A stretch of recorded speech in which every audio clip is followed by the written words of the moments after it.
Compliance is a profession where people work tirelessly to make the world a better place. And there are hundreds of amazing and inspiring women who have helped the field develop into what it is today.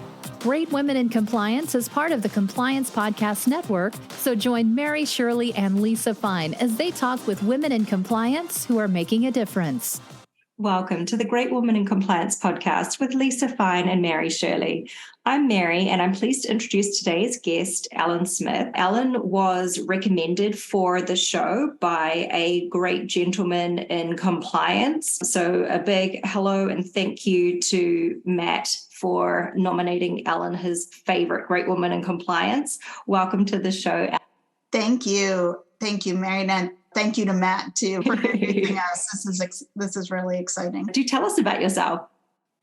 Yeah, thanks. Ellen Smith, and I've been doing international trade in some form or fashion for my whole career since I left university way back when in the late 80s. My first job was with a freight forwarder, and was doing freight forwarding, ocean exports, not knowing what that meant, but I wanted a job with an international company. So that's what I did. And while I was there, I started law school at night. So I went to law school, took the evening program and graduated after 5 years, and then did a slight diversion from international trade and was a plaintiff's lawyer in a medical malpractice and personal injury firm for several years as a trial lawyer, but then got back to my love of trade and joined a firm in private practice doing international trade again for a couple of years before I went in-house. My first in-house job as a compliance lawyer was with Jockey International, the underwear company. And then in 2010,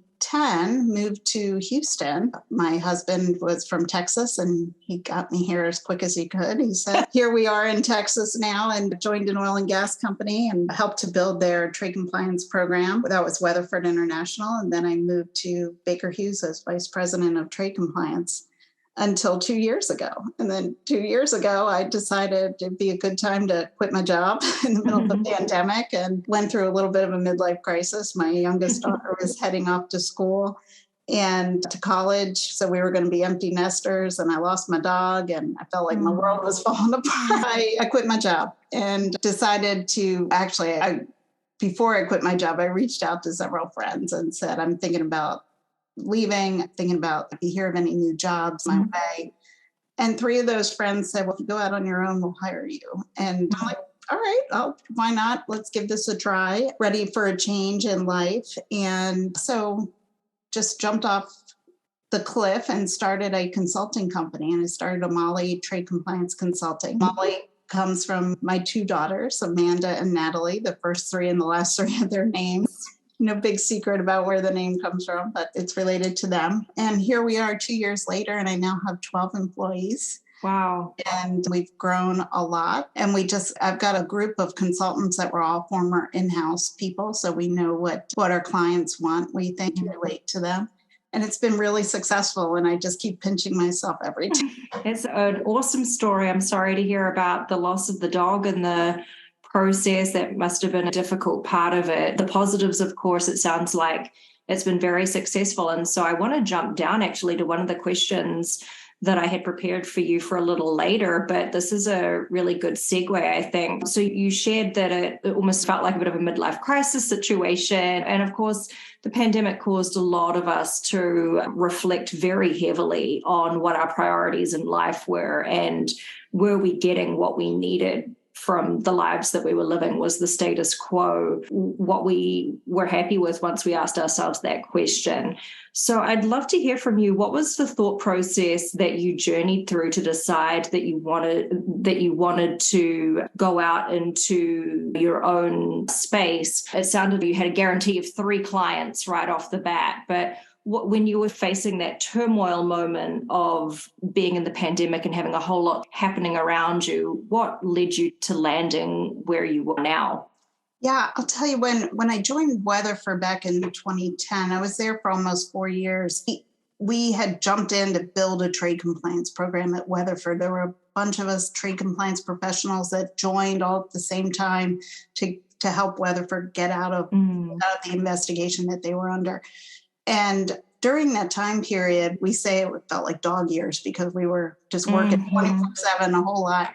But I came out with some tremendous friends and colleagues, and we had always talked about as we were trying to build a program quickly, we were looking for external support to say, can you come in and help us on these things? And we just couldn't find that right talent in one space. So we had to pull in people from different areas and create our own external network of support. And we talked about, could we do this someday in the future when we're all ready? Could we go out and start a consulting company that could provide that type of support? And we'd always been chatting about it, me and some friends, and I was the one that took the leap. That's what led me here. I felt like it was just the right time in my life. You were spot on about the pandemic and really reevaluating where you are. I also had a health issue in 2019 that reset my thinking on what my priorities were. But I really wanted to give it a shot. And when I had coming out of the gate, I had 3 retainers in place. It's like this kind of comfortable to try this right now. So I feel lucky. Like, again, I keep pinching myself, but I'll tell you, it's my network that I didn't even know I was building throughout the year that really has continued to drive the success of this business. Hopefully that answered the question, but yeah, totally. That's how this all came about. I think that's a really good point about the relationship building. And we often think about this when it comes to if you need to look for a new job.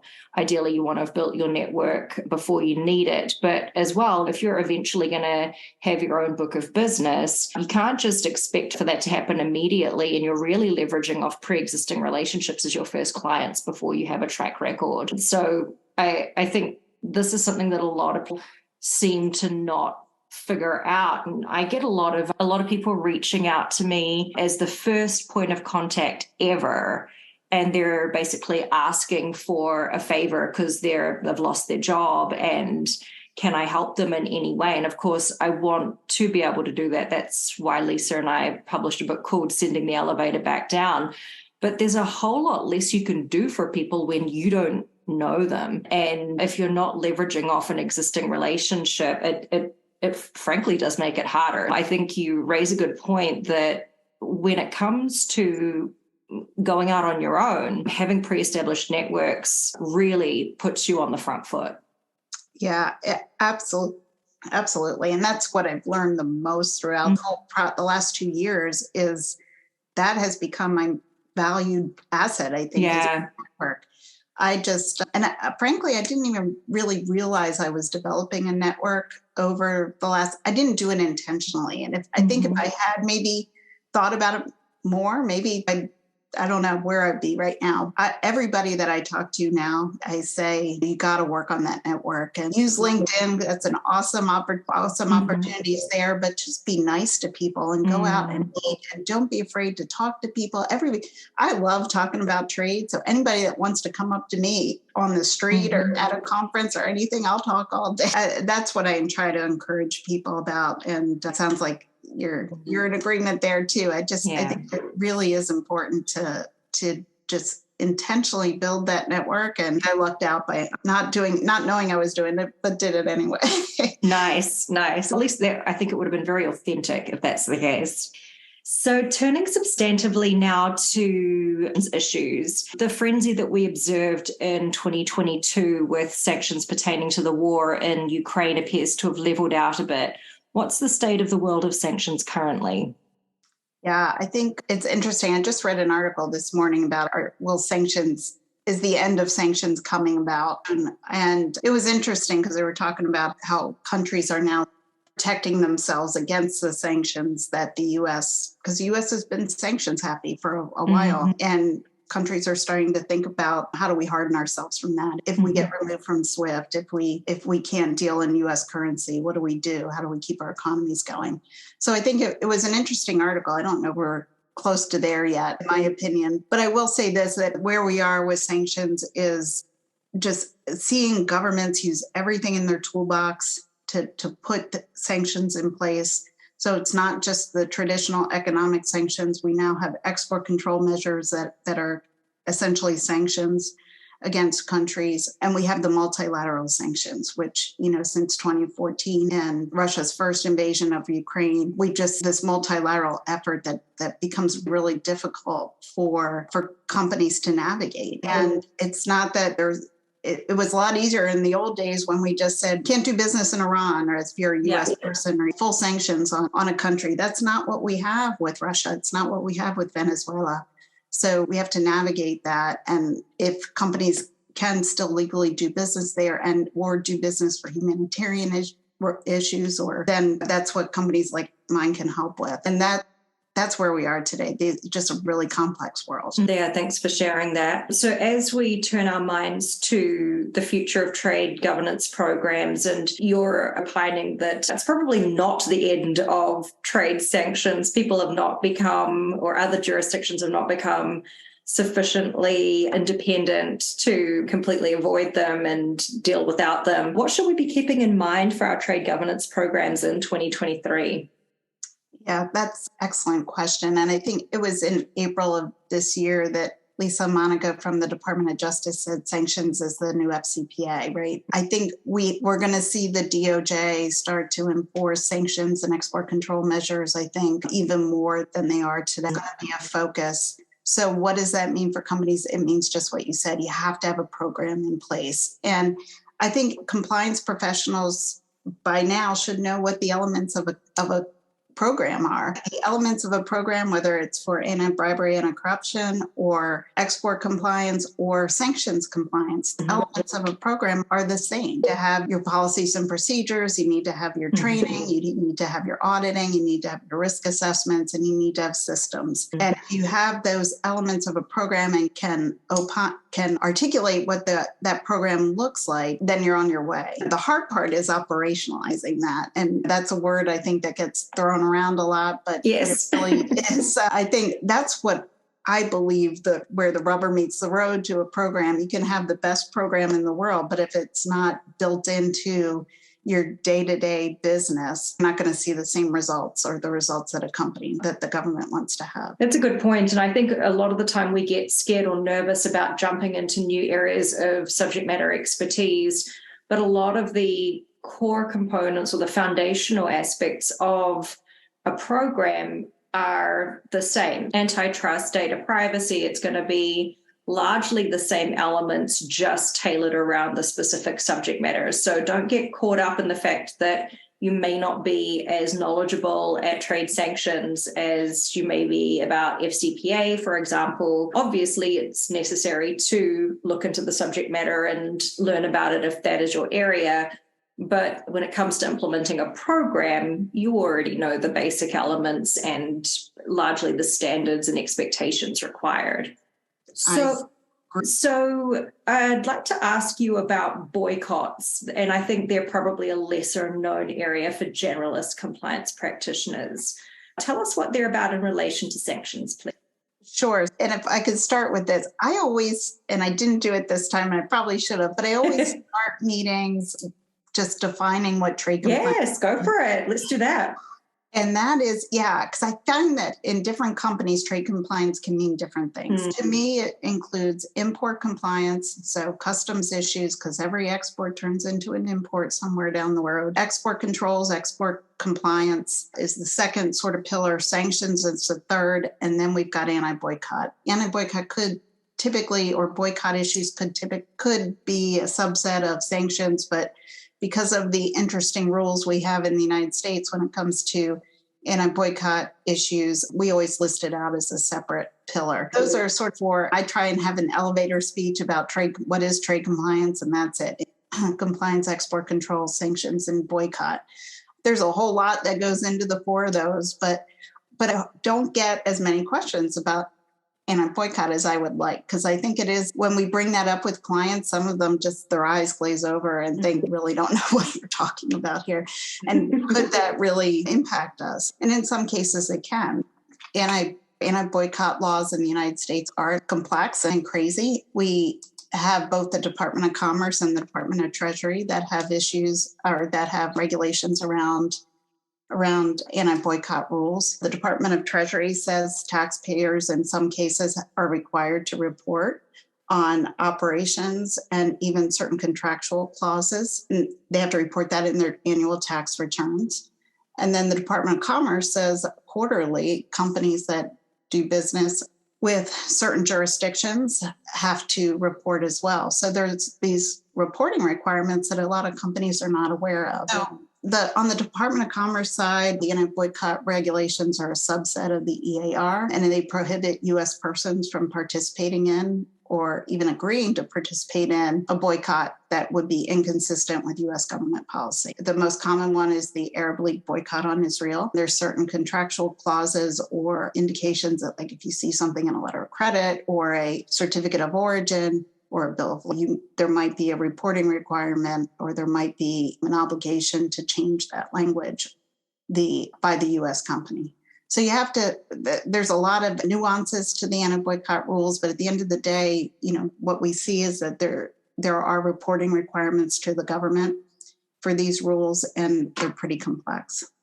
Wonderful. I'm going to award myself a little host gold star for asking you about boycotts, given that it's not an area you often get asked about. And, when I was at Baker Hughes at one point had the dubious honor of having one of the highest violations or settlements on it. If that happened before I joined the company, but we did have a good boycott program as a result, and they continue to have a great boycott program at Baker Hughes. But the Matt Silverman, who kindly introduced me to you, was really involved in our boycott program. So he's got a great knowledge of it. I have other folks, Lindsay Wardlaw, who's currently on my team. And we think we got a really good handle on this stuff. And that's why we like to talk about it.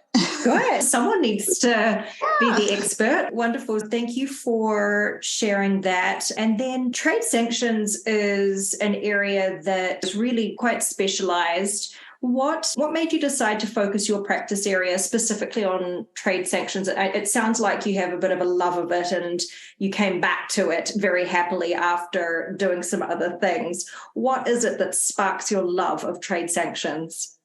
So it's actually a little bit different than that. I started in ocean exports back in, like I said, 80s. I didn't know what I was doing. I was just putting together, it's like a freight forwarder does to ship, in some cases, string beans to Singapore for one of my clients.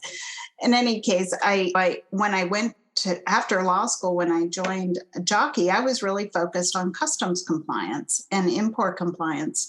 And I was there for a little longer than 7 years, but Jockey there's no export controls in underwear. It was really heavily focused on import compliance. And that's what got me to Houston and to help build Weatherford's trade program. Import compliance was an element of that. The trade program, which at the time was run by Natalia Shahada, had some export control and sanctions experts. Natalia was one. And I was balancing that out with my customs expertise. But of course, being in the trade group and being counsel to the trade group, had to quickly learn sanctions and export controls.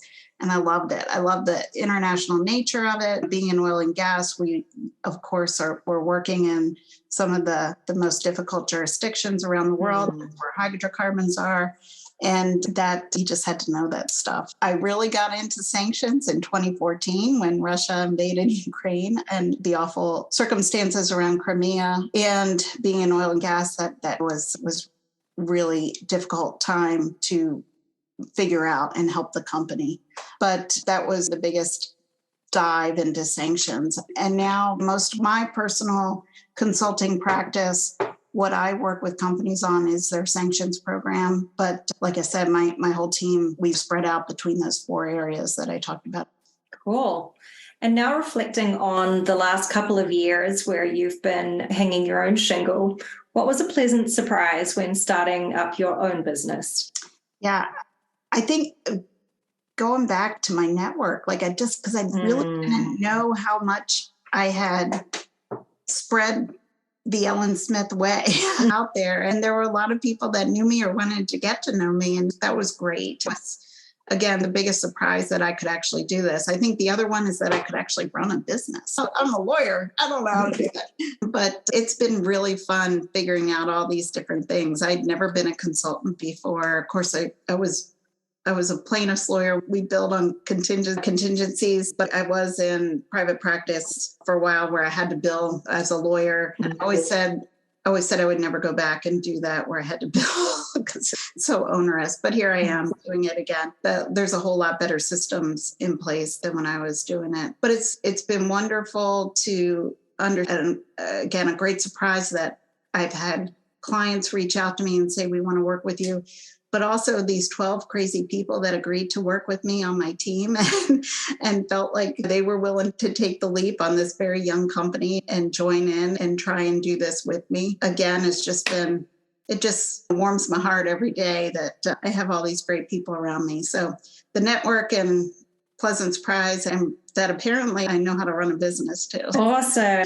Well done. I wish you every continued success, and thank you so much for taking the time to share your expertise with us. Thank you. It's been a pleasure. I'm so glad to be invited and that Matt introduced us. So again, thank you. Same here. And dear listener, to wrap up our episode today, I want to share with you a general rule about building your network before you need it that I try to use, which is ideally when you're making your first contact with someone, you want to avoid it being an ask.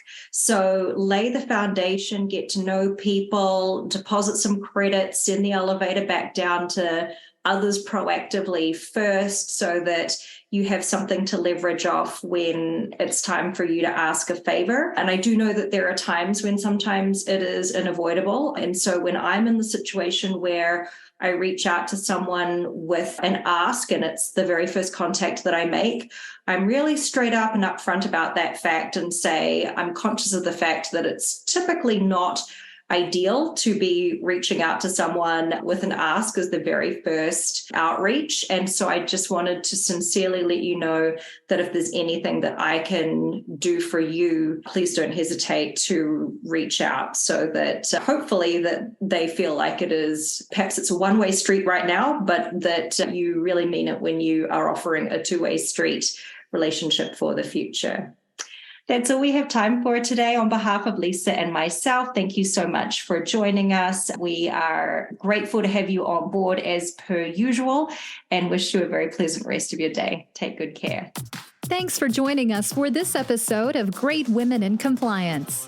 We hope you'll join us in honoring the great women in the compliance field by subscribing to this podcast and leaving a review.